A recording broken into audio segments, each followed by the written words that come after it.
Hello students, this is Asila Hussain. This is our first class about your chapter, namely acids, bases and salts. First we will discuss about acids. Let's begin. In our daily life, we use lot of things which are acidic in nature like curd, lemon juice, orange juice, etc. हमारी रोज़मर्रा की ज़िंदगी में हम बहुत सारी ऐसी चीज़ें इस्तेमाल करते हैं जिनमें एसिड्स पाया जाता है। जैसे हम दही लेंगे, लेमन जूस लेंगे, ऑरेंज जूस लेंगे और बाकी चीज़ें भी। तो अगर हम डेफिनेशन लिखें तो हम ये लिखेंगे, जो एसिड्स होते हैं वो सॉर इन टेस्ट होते हैं, यानी कि खट्टे होते हैं, टेस्ट में वो खट्टे होते हैं।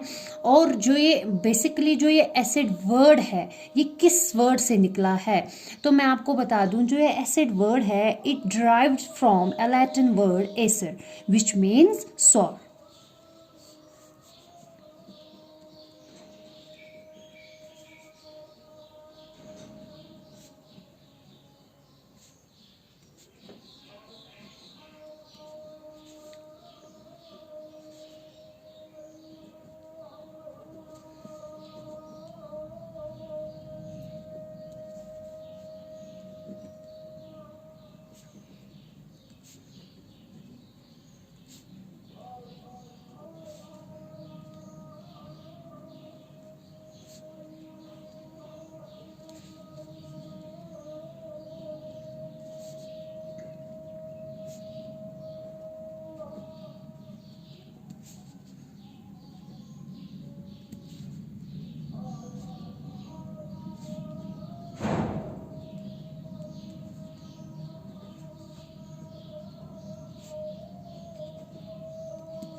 सो डियर स्टूडेंट्स, मैंने आपको बताया कि जो एसिड वर्ड है ये निकला है वर्ड एसर में से, जो लैटिन वर्ड है जिसका मतलब है सॉर, मीन्स खट्टा। ठीक है। जो substance, the substance which are sour to taste and have acidic ingredients and their solution are acidic. तो एसिड्स वो होते हैं जिनका टेस्ट सॉर होता है और जिनमें एसिडिक इंग्रेडिएंट्स पाए जाते हैं। ठीक है, उनको हम एसिड्स बोलते हैं। अगर अब हम क्लासिफिकेशन इनकी देखें on the basis of source, यानी कि ये कहाँ से पैदा होते हैं, जो ये एसिड्स है ये कहाँ से आए हैं, तो in on the basis classification अगर हम इनकी देखें,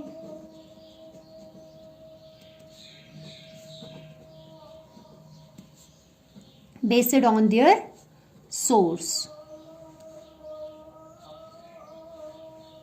तो उस हिसाब से इनके दो टाइप्स है सोर्स के हिसाब से। माइंड में रखिएगा, इनका पहला सोर्स के हिसाब से इनका जो पहला क्लासिफिकेशन है वो है ऑर्गेनिक एसिड्स, और दूसरा हो गया inorganic acids. Let me first explain you what are organic acids and what are inorganic acids. Organic acids वो एसिड्स होते हैं जो नेचुरल होते हैं, नेचुरल, इनका दूसरा नाम है नेचुरल एसिड्स। और जो इनऑर्गेनिक है इनका हम दूसरा नाम बोलेंगे आर्टिफिशियल एसिड्स या mineral acids.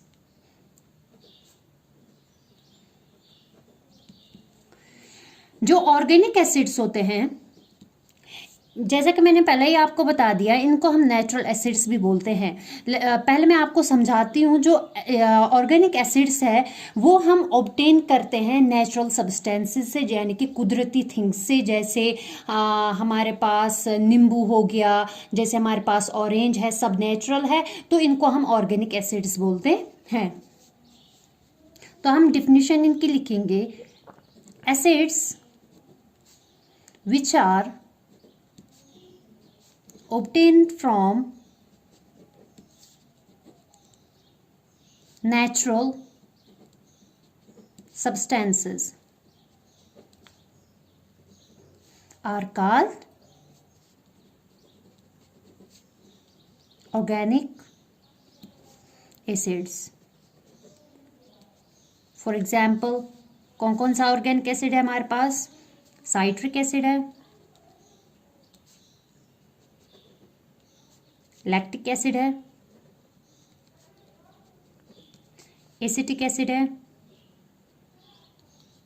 Etcetera.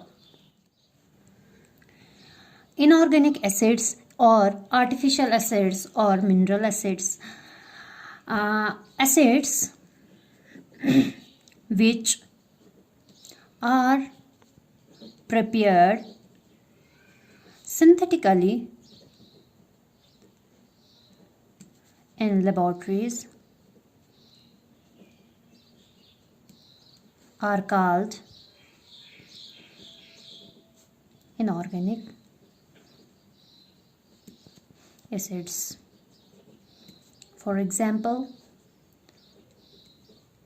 hydrochloric acid, sulfuric acid, nitric acid, etc. Dear students, artificial acids या हम दूसरा नाम इनको बोलेंगे इनऑर्गेनिक एसिड्स या मिनरल एसिड्स, ये वो एसिड्स है जो हम आर्टिफिशियली अपनी लेबॉर्ट्रीज में बनाते हैं, जो नेचुरल नहीं है. ये इनको हम प्रिपेयर करते हैं सिंथेटिकली लेबॉर्ट्रीज में. फॉर एग्जांपल कौन कौन सा एसिड हम प्रिपेयर करते हैं? हाइड्रोक्लोरिक एसिड है, सल्फ्यूरिक एसिड है, नाइट्रिक एसिड है. अलग अलग मिनरल्स को आपस में रिएक्ट करवा के एक नया एसिड जो बनाते हैं उनको हम आर्टिफिशियल एसिड्स बोलते हैं. अगर अब मैं आपको बता next I want to tell you that organic acid जो होते हैं, अब मैं थोड़ा सा फर्क आपको समझाना चाहूंगी इनमें होता क्या है. ये लेस कोरेसिव होते हैं, ठीक है. लेस कोरेसिव मतलब basically they are very weak और माइल्ड इन नेचर. मतलब इसका मतलब ये हो गया कि जो ऑर्गेनिक एसिड है, जैसे एग्जांपल मैंने पहले ही बता दिया था आपको, जैसे साइट्रिक एसिड है, लैक्टिक एसिड है, ये हमें हार्म नहीं करते हैं. मतलब ये हमें नुकसान नहीं पहुंचाते हैं. हम रोज़मर्रा की लाइफ में हम कुछ एसिड्स, पहले ही मैंने बता दिया था कि हम कुछ एसिड्स पीते हैं, जैसे कर्ड है, ऑरेंज जूस है, लेमन जूस है, विनेगर हम यूज़ करते हैं अपने कुकिंग वगैरह में. तो ये ऐसे एसिड्स होते हैं जो लेस कोरेसिव होते हैं, यानी कि ये हमें हार्म नहीं करते हैं. अगर ये मतलब इनमें ज़्यादा स्ट्रॉन्गनेस नहीं होते हैं, ये बहुत वीक होते हैं, ये वीक इन नेचर होते हैं. इनका केमिकल नेचर जो होता है वो बहुत वीक होता है. इसीलिए हम लिखेंगे they are organic acids, they are less coercive.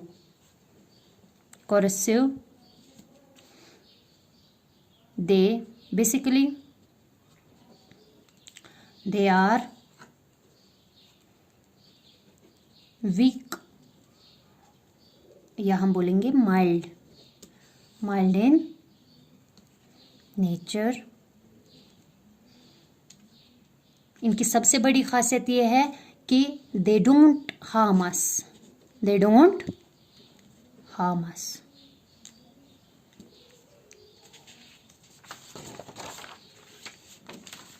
मगर इनऑर्गेनिक इनका बिल्कुल अपोजिट है, क्योंकि मैंने पहले ही बताया है कि वो सिंथेटिकली प्रिपेयर होते हैं, तो अपोजिट है इनका.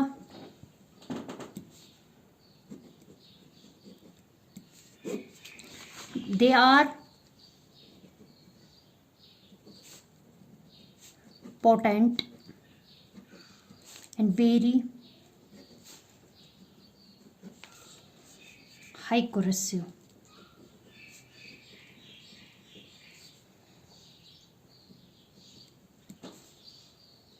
And they are very strong in nature. Inorganic जो होते हैं ये पोटेंट होते हैं, बहुत हाई कोरेसिव होते हैं, और इनका जो नेचर होता है वो बहुत स्ट्रांग होता है। या इसका मतलब ये हो गया कि जब हम इनको इस्तेमाल करते हैं, ठीक है, ये बहुत स्केरी होते हैं क्योंकि इनसे हमें हार्म हो सकता है। अगर हम मतलब बिना एहतियात के, विदाउट एनी मतलब केयरलेस हो जाएंगे, इनको टच करेंगे तो ये हमें हार्म कर सकते हैं, ये हमें जला भी सकते हैं। तो मैंने पहले ही बताया था कि कुछ एसिड्स जो होते हैं वो हार्मफुल होते हैं और कुछ ऐसे होते हैं जो हमें हार्म नहीं करते हैं, बट इनऑर्गेनिक एसिड्स जो होते हैं वो हार्मफुल होते हैं। अब हम बात करेंगे इनकी स्ट्रेंथ के बिना पे इनके कितनी टाइप्स है। On the basis of their strength, how many types of acids are there? So dear students, there are two types of acids on the basis of their strength.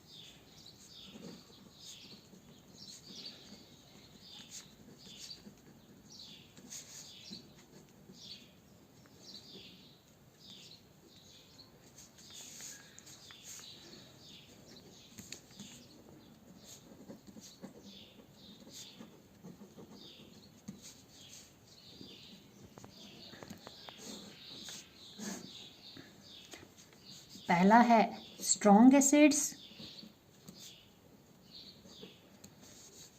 या इनका दूसरा नाम है artificial acids.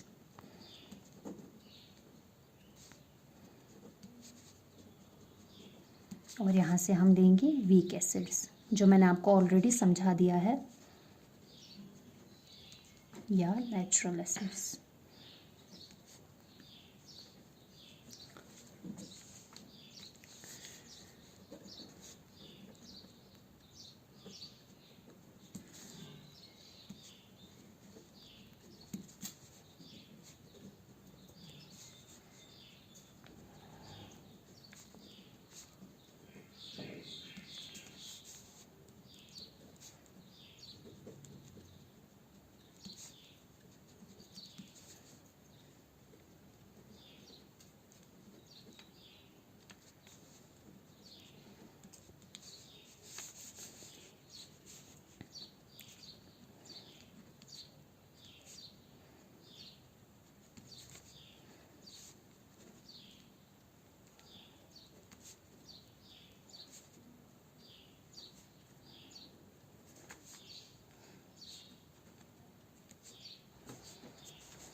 Okay students, so on the basis of their strength, acids are of two types, strong acids, या इनका दूसरा नाम है artificial acids, या अगर हम इनका एक और नाम बोले inorganic acids, तो दूसरा जो है, दूसरा टाइप है, उनका नाम है natural acids या weak acids।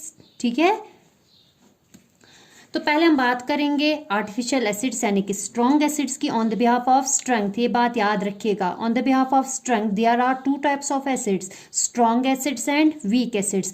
जो स्ट्रॉन्ग एसिड्स होते हैं वो कोरेसिव इन नेचर होते हैं, और इनमें अगर हम इनको ऐसे केयरलेसनेस दिखाएंगे, ऐसे ही टच करेंगे, कोई भी प्रिकॉशन नहीं लेंगे, तो ये हमारी स्किन को जो है बर्न कर सकता है। They can easily cause burn on our skin. For example, ऐसा कौन सा एसिड्स है, कौन कौन से एसिड्स है जो आर्टिफिशियल है? सल्फ्यूरिक एसिड है, हाइड्रोक्लोरिक एसिड्स है, etcetera.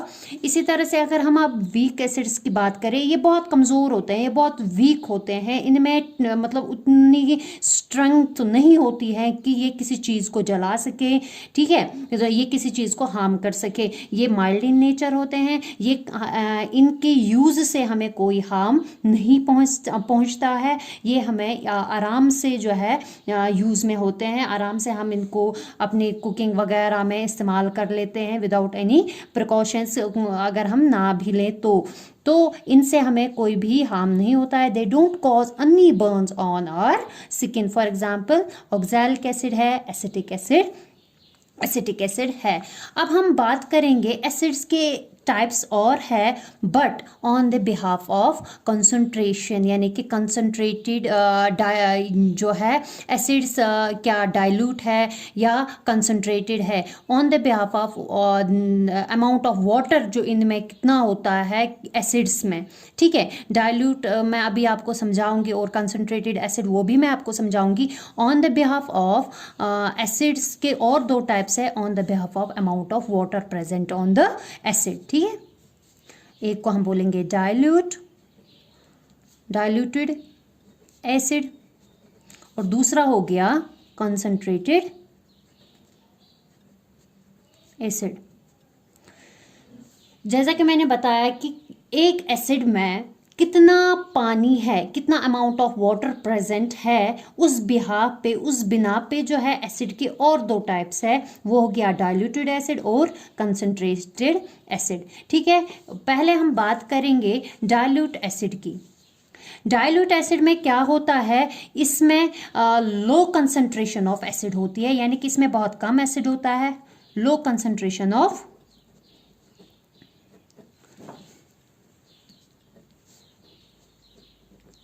and high concentration, high amount of water.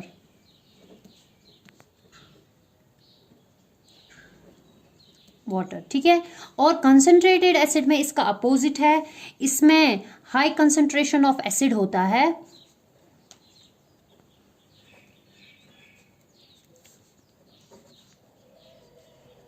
और लो अमाउंट ऑफ वाटर होता है।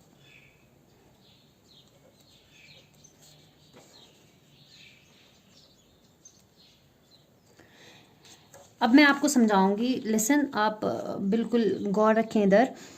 डाइल्यूटेड एसिड में क्या होता है कि अगर हम कोई एसिड लें, ठीक है, फॉर एग्जांपल हाइड्रोक्लोरिक एसिड, ठीक है, हाइड्रोजन और हाइड्रोक्लोरिक एसिड अगर हम लें, तो मैंने बताया कि डाइल्यूटेड एसिड वो होता है जिसमें एसिड की जो कंसंट्रेशन है वो कम हो और पानी उसमें ज़्यादा हो, उसको हम उस एसिड को, जिस एसिड में कंसंट्रेशन ऑफ एसिड बहुत कम हो और पानी ज़्यादा हो, उस टाइम पे उस एसिड को हम बोलेंगे ये है डाइल्यूटेड एसिड, ठीक है। और अगर अब हम देखें कि कोई एसिड है जिसमें कंसंट्रेशन ऑफ एसिड जो है वो ज़्यादा है, ठीक है, और पानी जो है, अमाउंट ऑफ वाटर जो है वो लो है, यानी कि कम है, उसको हम तब बोलेंगे ये है कंसंट्रेटेड एसिड। एग्जाम्पल अगर हम ले हाइड्रोक्लोरिक एसिड की, अगर हम हाइड्रोक्लोरिक एसिड, उसमें हाइड्रोक्लोरिक एसिड जो है वो कंसिस्ट होता है हाइड्रोजन और क्लोराइड में, क्लोराइड होता है उसमें।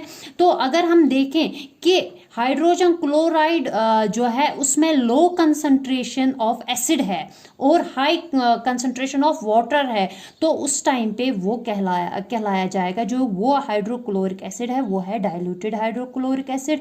और अगर हाइड्रोक्लोरिक एसिड में एसिड की कंसंट्रेशन ज़्यादा है एज कंपेयर टू वाटर, तो देन ऑन दैट टाइम हम उसको बोलेंगे ये कौन सा एसिड है, कंसंट्रेटेड हाइड्रोक्लोरिक एसिड, ठीक है। नाउ अब हम बात करते हैं एसिड्स के प्रॉपर्टीज की। एसिड्स की भी अपनी प्रॉपर्टीज है, प्रॉपर्टीज ऑफ।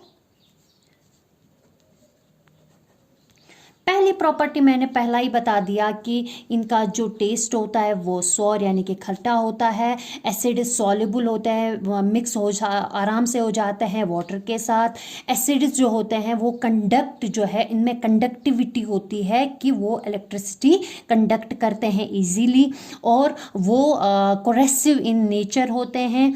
और जो सबसे बड़ी बात जो है, हम लोग एसिड्स, या अगर हम देखें कि एसिड्स हम कैसे स्टोर रख सकते हैं, हम एसिड सिर्फ प्लास्टिक या ग्लास में स्टोर रख सकते हैं।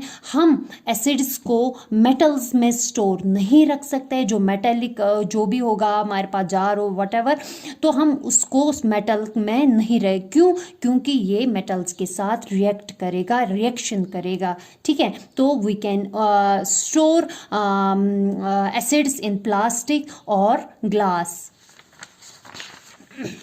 चलिए हम लिखते हैं इनकी प्रॉपर्टीज। सॉर टू टेस्ट पहली प्रॉपर्टी है।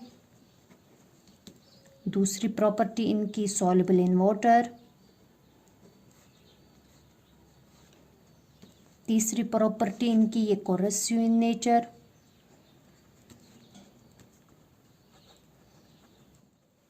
तो ये है लास्ट प्रॉपर्टी इनकी कि जो एसिड्स होते हैं वो हम स्टोर रखते हैं प्लास्टिक या ग्लास में। ये अब तक हमने पढ़ा एसिड्स के बारे में। बट अगर मैं आपको कोई सॉल्यूशन दूं तो हम कैसे ये पता करें कि ये सॉल्यूशन जो है ये एसिडिक है, बेसिक है, इसमें बेस है या एसिड है।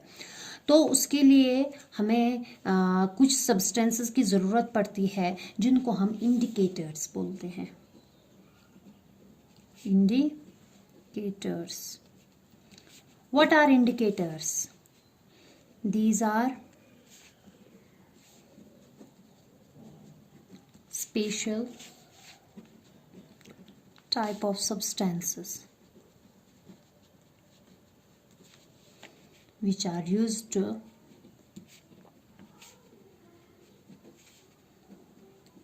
test whether a substance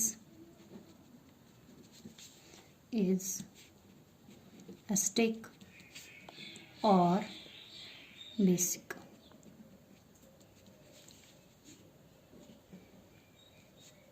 These are called indicators.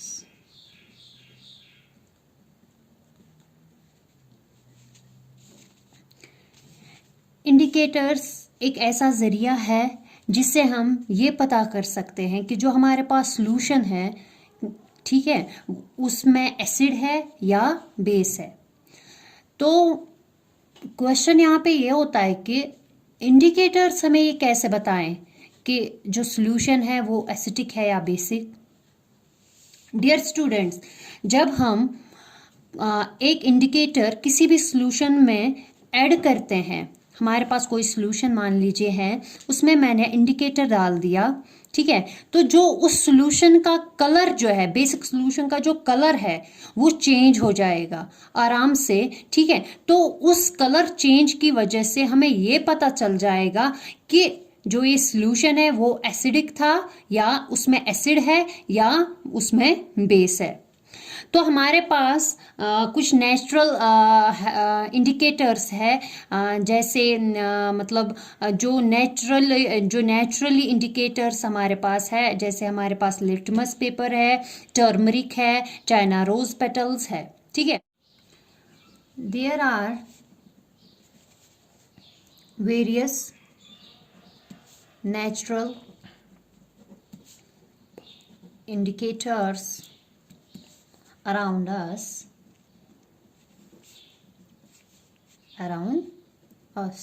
So first one is litmus paper. पहले हम लिखते हैं, फिर मैं आपको समझा दूंगी लिटमस पेपर क्या है। इट इज़ अ, पहला पॉइंट इसका है, it is a natural die. It is obtained from, ये हमें कहाँ से मिलती है, इट इज़ ऑब्टेन्ड फ्रॉम लिचेंस, ठीक है। जो लिचेंस है वो ऑर्गेनिज्म कंपोज होता है एल्गी और एंड फंगस से, ठीक है। इसका कलर जो होता है वो it is purple in colour.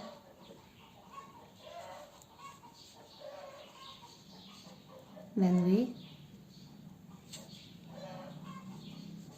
drop it into distilled water.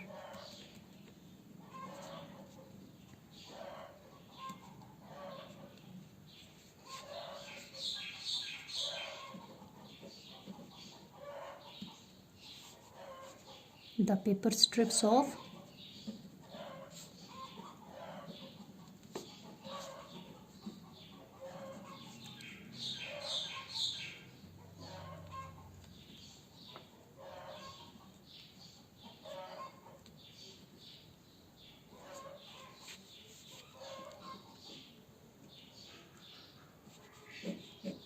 देखें डियर स्टूडेंट्स, मैंने यहाँ पे मेंशन किया कि जो ये लिटमस पेपर है it is a natural die, ठीक है। ये हमें लिचेंस से ऑब्टेन होता है। जो लिचेंस बेसिकली एक ऑर्गेनिज्म जो किन ऑर्गेनिज्म से कंपोज हुआ है, एल्गी और फंगई से। लिटमस पेपर का कलर जो होता है वो पर्पल होता है, ठीक है।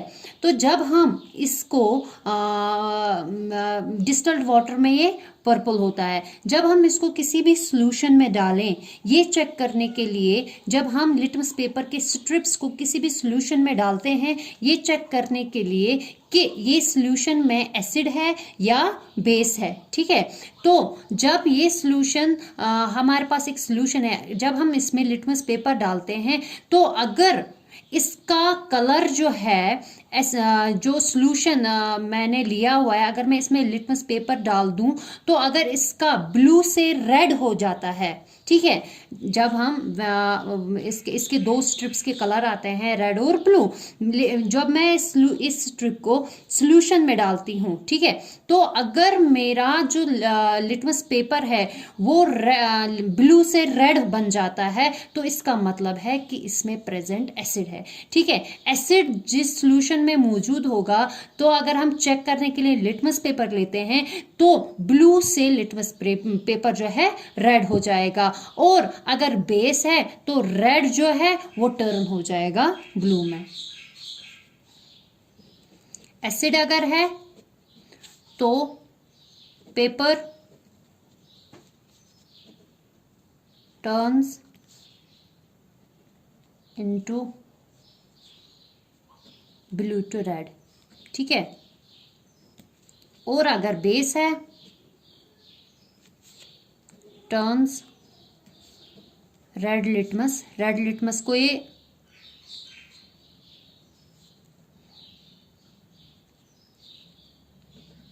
टू ब्लू, ठीक है। तो आपने याद रखना है कि लिटमस पेपर जो होते हैं, अगर हमारे पास सॉल्यूशन एसिडिक है तो जो ब्लू लिटमस है वो चेंज कलर हो जाएगा रेड में, और अगर हमारे पास सॉल्यूशन जो बेस है तो जो रेड लिटमस है वो टर्न हो जाएगा ब्लू में। एसिड में ब्लू टू रेड होता है और बेस में रेड टू ब्लू होता है।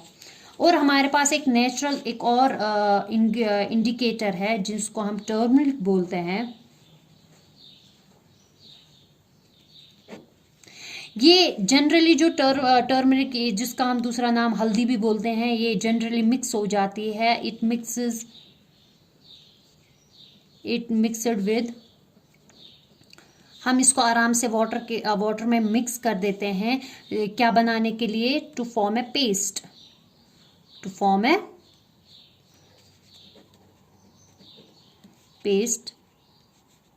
which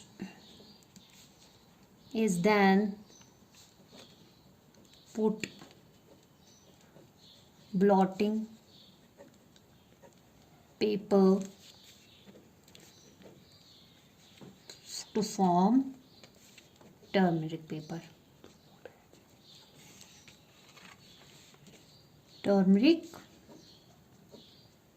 paper, ठीक है।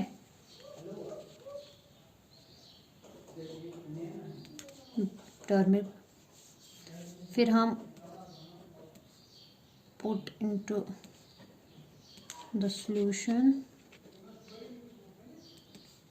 in order determine acid or base।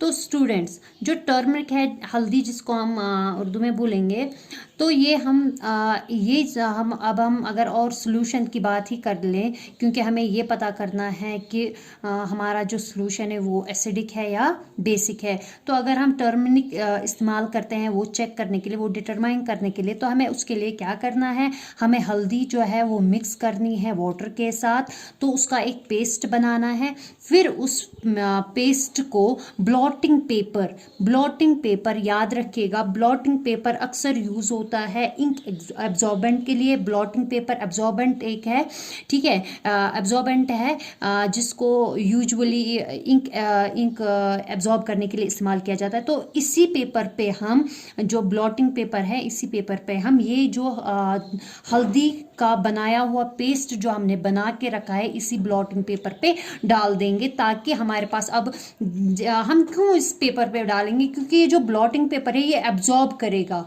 Turmeric को एब्जॉर्ब करेगा, तो ये हमारे पास बन जाएगा टर्मरिक पेपर, ठीक है। उसके बाद हम ये अच्छे से टर्मरिक पेपर बन जाते हैं, छोटे छोटे स्ट्रिप्स काटेंगे, इसके छोटे छोटे पेपर्स काटेंगे फिर इसके, तो उसके बाद हम इनको उस सोल्यूशन में डालेंगे जो हमें डिटरमाइन करना है कि वो क्या है, ठीक है। अगर एसिड होगा तो इसका कलर जो है वैसा का वैसा ही रहेगा, बिल्कुल भी चेंज नहीं होगा, और अगर बेस है तो हल्दी का जो येलोइश कलर है वो चेंज हो जाएगा।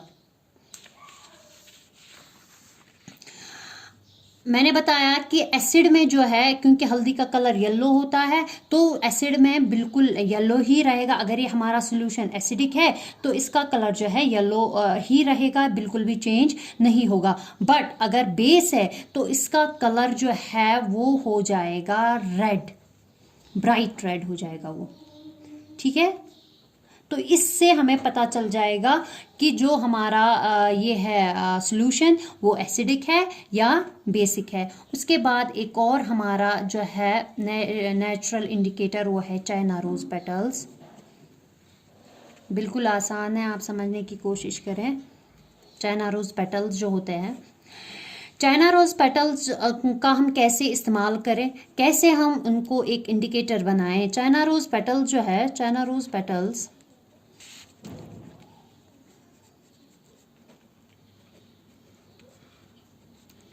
are kept in warm water,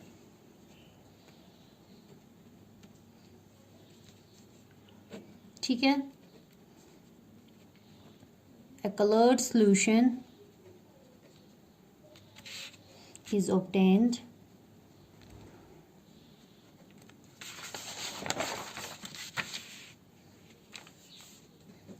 from that, ठीक है। This solution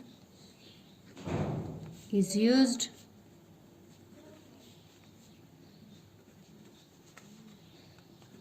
to determine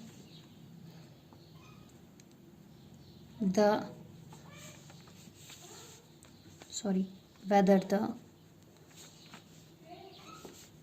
solution is acidic or basic, okay। तो जो चाइना रोज पेटल्स है उनको वो हम लेंगे, हम गर्म पानी में भिगो के वो रखेंगे, तो वो एक अलग सा सॉल्यूशन बन जाएगा। उस सॉल्यूशन में से हम अपने जो हमें चेक करना है कि ये एसिडिक है या नहीं है, एक कलरफुल सॉल्यूशन बन जाएगा, तो हम वो अपने इस सॉल्यूशन में डाल देंगे। और तब अगर जो ये सॉल्यूशन है कलरफुल बन जाता है then it is a acidic, अगर नहीं बनता है then it is basic. So अब आपको मैं एक ज़रूरी पॉइंट बताना चाहूँगी कि जो एसिड्स होते हैं वो हर जो है प्लांट्स हो, एनिमल्स हो, ह्यूमन बींग्स हो, ये हर एक ऑर्गेनिज्म में मौजूद होते हैं, चाहे वो प्लांट्स हो, चाहे ह्यूमन बींग्स हो, चाहे एनिमल्स हो या प्लांट्स हो, ठीक है। तो अगर मैं बात करूँ ह्यूमन बॉडी की, तो अब ये बहुत इम्पोर्टेंट पॉइंट है जो मैं आपको बताने जा रही हूँ। हमारी बॉडी में जो हमारी बॉडी में भी एक एसिड पाया जाता है। Our body contains an acid, ठीक है, the deoxyribonucleic acid, ठीक है। जिसको हम जनरली बोलते हैं डीएनए। ये तो आपने सुना ही होगा, ठीक है। हमारी बॉडी में भी एसिड पाया जाता है, उस एसिड को हम बोलते हैं डीऑक्सीराइबोन्यूक्लिक एसिड, या हम बोलेंगे डीएनए। डी मतलब डीऑक्सीराइबो, एन मतलब न्यूक्लिक, ए मतलब एसिड, ठीक है। तो ये डीऑक्सीराइबोन्यूक्लिक एसिड जो है ये कहाँ पे पाया जाता है हमारी बॉडी में? ऐसा ऐसा क्या है जहाँ पर ये एसिड मौजूद होता है? That is our blood cells, ठीक है। तो डीएनए जो मौजूद होता है वो हमारी ब्लड सेल्स में मौजूद होता है। What is a DNA? DNA की फुल फॉर्म मैंने ऑलरेडी आपको बता दी, deoxyribonucleic acid. Basically it is a genetic material, it is a genetic material, ठीक है, ऑफ आवर बॉडी। ये हमारी बॉडी का जेनेटिक मटेरियल होता है। इसका काम क्या होता है? ये क्यों हमारी बॉडी में मौजूद है? It controls every feature of the body, such as our looks, color of our eyes, ठीक है, our height, etc. ठीक है।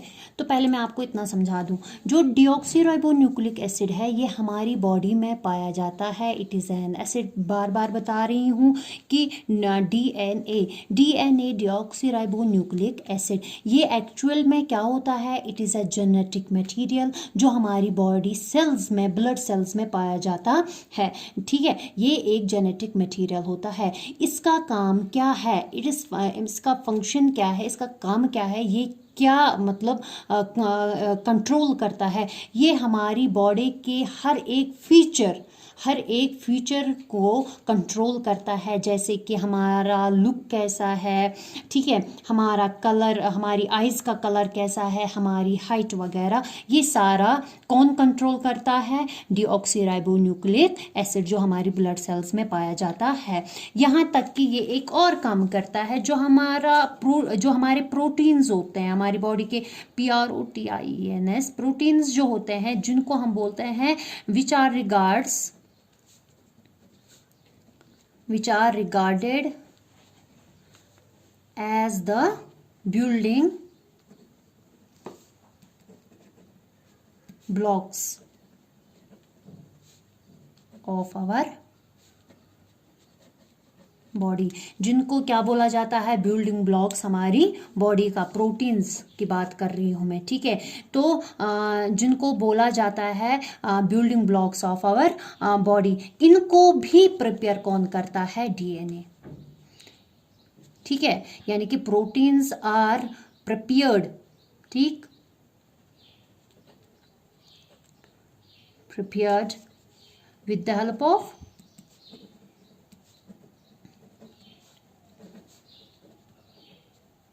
DNA molecules. So dear students, जो डीएनए मॉलिक्यूल्स होते हैं वो हमारी बॉडी के जो प्रोटीन्स होते हैं, जिनको बिल्डिंग ब्लॉक्स भी कहा जाता है, वो प्रिपेयर करता है। और जो डीएनए है, आपने याद रखना है, डीऑक्सीराइबोन्यूक्लिक एसिड जो जेनेटिक मटेरियल है, it is an acid present in our body. So this was for today, thanks a lot.